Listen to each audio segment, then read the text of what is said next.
Okay, so now let's take a look at this example. What if we stick with the same information here, right? The same problem, right? What if I asked you to find the percent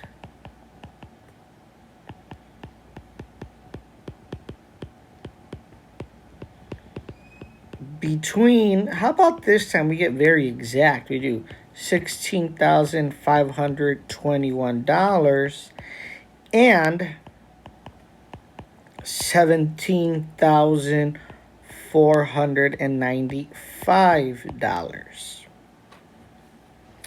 All right, so would we be able to apply this same idea here? All right, so this time we're looking for these two numbers, all right? And as we take a look at our graph, right, 16,521, we see 16,500, but 16,521, I mean, where is it, right? Where does it lie? And also 17,495, I mean, where is it exactly? We don't want to guess, right? So this is where our next conversation comes to. What we can do in order to find something like this is we have to convert. So this question we're going to come back to, okay? And we'll be able to answer this.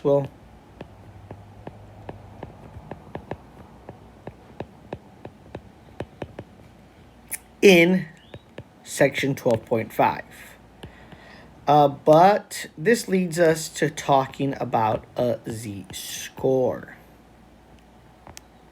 Okay, so let's talk about a z-score here, right? In a normal distribution,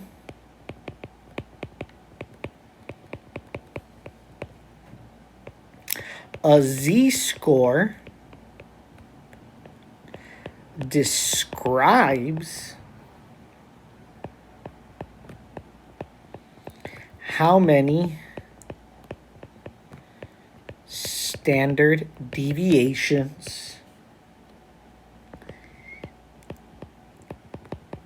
a particular item lies above or below the mean, right? So this is what we did here, right? We had our normal distribution curve, right? And this is 0, this is 1, that is 2, that is 3, and over here is a -1, a -2, a -3. We call these standard deviations, but now we can even refer to it as a z-score instead. Because once again, a z-score describes how many standard deviations an item is above or below the mean, right? So what we're going to do here is we're going to, let's convert a data item to a z-score.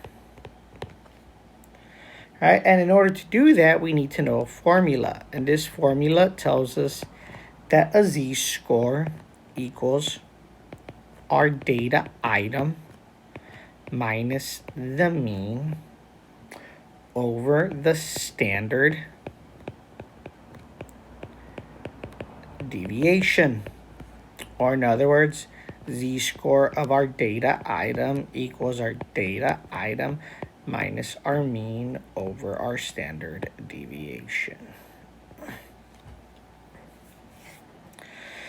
So we are going to find the z-score or the standard deviation to a data item. Right, because remember, these are standard deviations, but they can also be referred to as a data item below it, right? This can be data item values. right? And we saw that.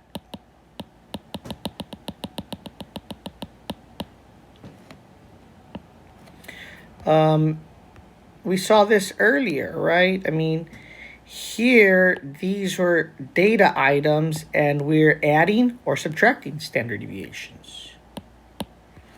Right, where else did we see that? Here, these were data items, and these were standard deviations. So we see that they are, in fact, related. Okay, so let's take a look at an example. I tell you that the mean is, how about we go with a mean of 500. I tell you that the standard deviation is, I'm sorry, let's go back. Let's start this over. How about the mean is 17,000. Standard deviation is 500. I want you to convert each data item to a z-score. Example A. I give you a data item of 17,500. We're going to convert it to a z-score. Our z-score formula is up here, right? All right, z-score formula. So the z-score of our data item equals our data item minus our mean over our standard deviation. In this problem, we know that our mean is 17,000. We know that our standard deviation is 500, and the data item that we're given is 17,500. All right, mean, standard deviation, data item.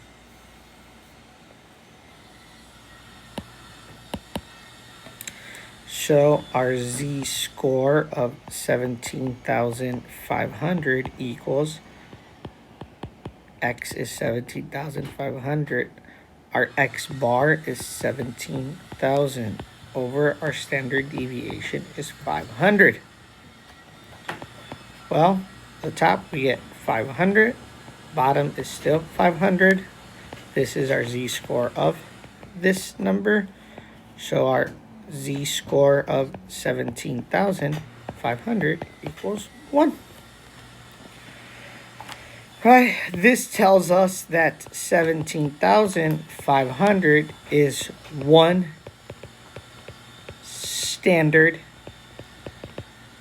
deviation because it's positive. It's above the mean. All right, so that's what this example tells us. These numbers should be pretty familiar. We're working with these numbers right up here, right? Mean 1,700, standard deviation is 500.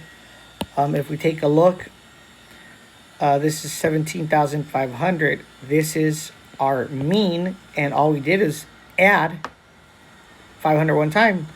We went up 1, right? Once again, these are data items, which means this is 0, 1, 2, 3, negative 1, negative 2, negative 3. In regards, data, in regards of our standard deviation, you can see that it's 17,500 is one standard deviation above the mean. And that's exactly what we see with this example. How about example B? Once again, we're still using this same information, okay? Same information. This time, I give you a data item of 16,284. All right, so we have our z-score of our data item is our data item minus our mean over our standard deviation. We know our mean is 17,000. We know our standard deviation is 500. This time our x is 16,284. We replace again. Z of 16,284 equals 16,284 minus 17,000 over 500. And now we just plug this into our calculator. 16,284 minus 17,000. The top gives us a negative 716 over our 500. That's our z-score of 16,284. And let's round this to the tenths. Right, so this would give us negative 1.4. Once again, this is below the mean, right? So some nice examples there, and there's plenty more on your homework. But let's take a look at a different type of example here. What if on this example, I want you to find the data item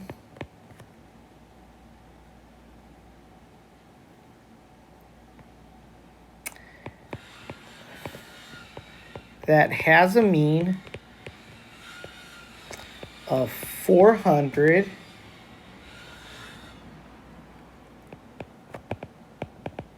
a standard deviation of 50, and the following z-score. How about we go with negative 1.5? So this question is different because they're asking us to find the data item. In other words, we need to find x. Right? We need to find x. That's what we're looking for. So we don't know x, but we know that our mean is 400. We know that our standard deviation is 50. And we know that the z-score is negative 1.5. All right, that's what we're looking for. So our formula tells us that z equals x minus x bar over 50 over standard deviation. We replace negative 1.5 equals x minus 400 over 50. We want to get x by itself, right? So if you recall, what we do here is first we can get rid of this fraction. So we're going to multiply both sides by 50. All right, because that will cancel. All right, so now we're left with 50 times a negative 1.5. This gives us a negative 75 equals x minus 400. And we have one last step, add 400 to both sides. That cancels, and negative 75 plus 400 gives our data value to be 325. So a nice example, we can see we're doing this very differently. We're still using the formula, but it's a different type of problem here. One more example. This time I tell you that your z-score is, this one was a negative 1.5. How about I say 2.35? So we're looking for x. We know our mean. Once again, same problem. Mean 400, standard deviation 50.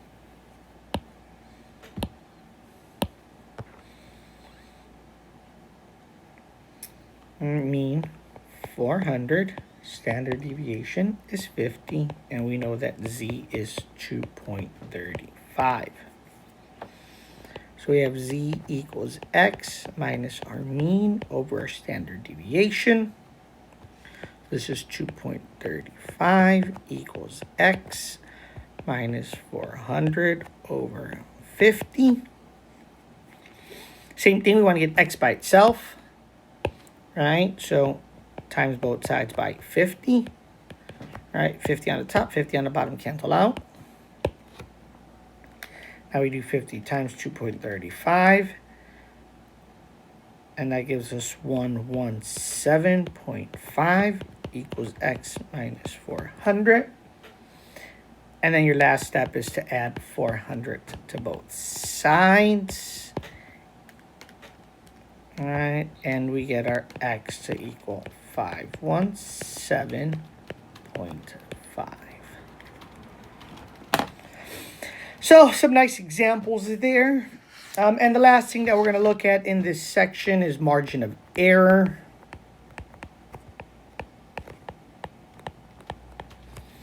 All right, and that's just telling us that samples can have a margin of error or a survey.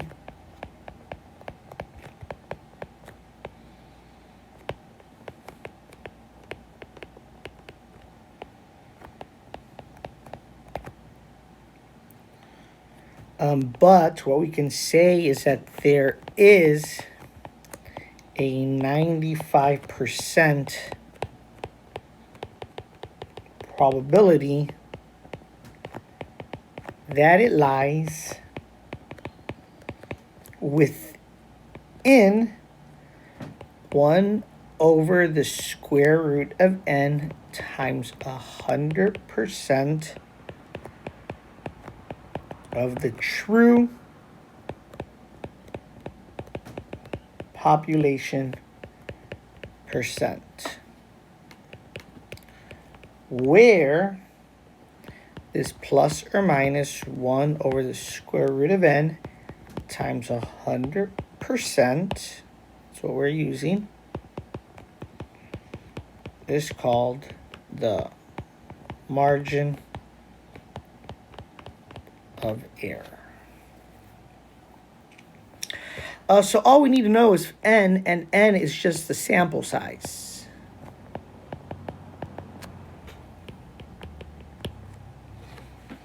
So let's take a look at an example.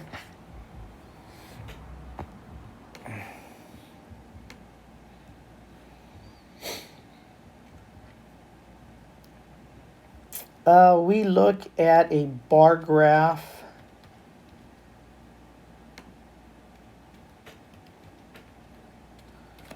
All right, this is a bar graph of a random sample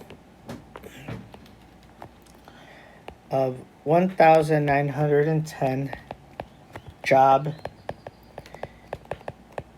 interviewers. All right, the graph shows the top interviewer turnoffs.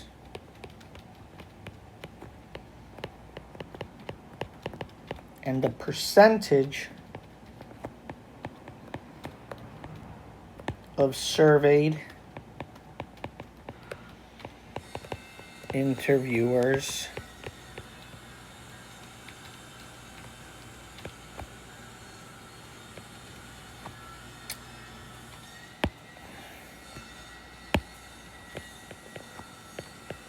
who are offended by each behavior. All right, so let's take a look here. 5, 10, 15, 20, 25, 30, 35%. Okay.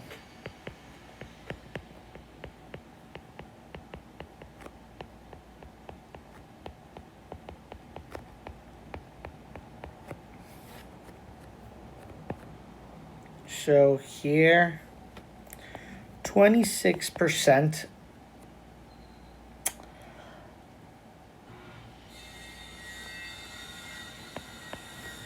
were not learning about the job before they went to the interview.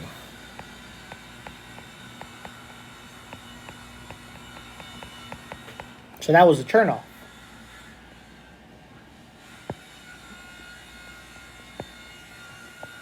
%21 were being ignorant during the interview or being arrogant.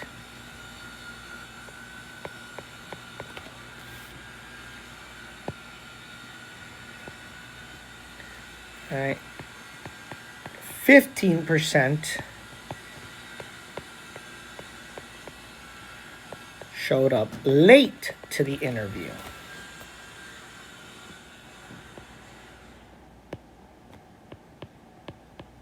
%12 did not ask questions during the interview. And 6% did not speak professionally during the interview. So these were turn offs, right? So you could see 26% of employees that were hiring people were not happy if the person that came in didn't know anything about the job. So know about your job. 21% weren't happy with people that were being very arrogant. 15% weren't happy with people that showed up late. 12% weren't happy with people that didn't ask questions. And 6% were not happy with people that did not speak professionally. So once again, this was a survey taken, and this were the results. But as mentioned, surveys can have margin of errors, right? So the first thing we're going to do is we're going to find the margin of error. Okay. And remember, there's a plus and a minus sign, and it's 1 over square root of n times 100. All right. But all you really have to do is worry about that inside part. All right. So we have 1 over the square root. How many people were sampled here? 1910. All right. 1,910 people were sampled. All right. And then we're going to multiply that by 100. This will give us our answer. There'll be a box, a plus and a minus sign will be on the outside. The percentage will be right there. Let's round this to the tenths. All right, so just making sure you know how to use your calculator with that. 1 over the square root of 1910. You want to make sure you close your parentheses. You get a decimal, you multiply it by 100. This answer should be 2.3%. If you need help with computing this in your calculator, just let me know. We can always meet, and I can help you out with that. And then part B, we want to write a statement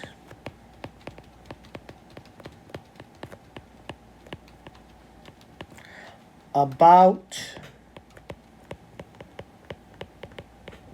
the percentage of interviewers who are turned off by a job applicant being arrogant. And your problem will have the words. You'll just have 2 boxes that need to be filled in.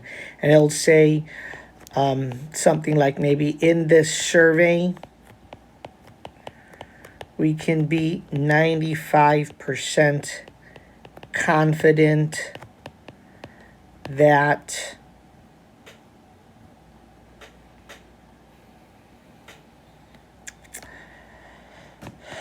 the percentage of interviewers who are turned off by a job applicant being arrogant is between And it gives you this with the percent and this with the percent. This is where now we have to look at talking about being arrogant. So we look at our table. Being arrogant is 21%. Right? So we're going to look at our 21. We're going to look at our 21. This is where this plus and minus come into play. We will first subtract our 2.3, and then we will add our 2.3. And that is how we get those numbers. So we always subtract first because the smaller number will go first, and then we add because then the biggest number will go next. And this concludes our 12.4.